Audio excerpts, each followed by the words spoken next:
একটা ভয়ঙ্কর হাদিস বলেছেন, এই হাদিসটা যতবার পড়ি থরথর করে আত্মাটা কাঁপে। কিয়ামতের দিন আল্লাহ তাআলা অনেক শহীদকে বলবেন তুমি জাহান্নামে যাও।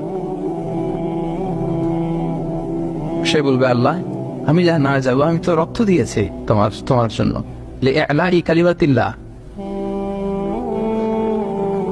আমার দেহের তাজা রক্ত দিয়ে আমি শহীদ হয়েছি, জানাজা ছাড়া আমার দাফন হয়েছে, আমি তো জান্নাতে যাব। আল্লাহ বলবে না, তুমি শহীদ হয়েছ এই কারণে যে লোকজন তোমাকে বীর বলবে, বীর বাহাদুর।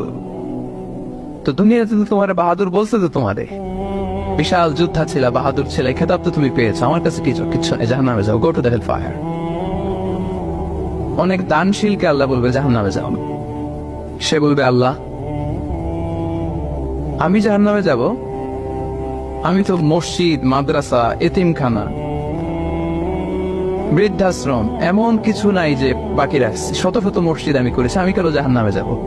আল্লাহ বলবে না, তুমি দান করেছিলে এই জন্য যে লোকজন তোমার দানশীল বলবে, দানবীর বলবে, আদেম তাই বলবে, ওটা তো তোমাকে বলা হয়েছে জাহান্নামে যাও, আমার কাছে কি চাও, go to the hell fire.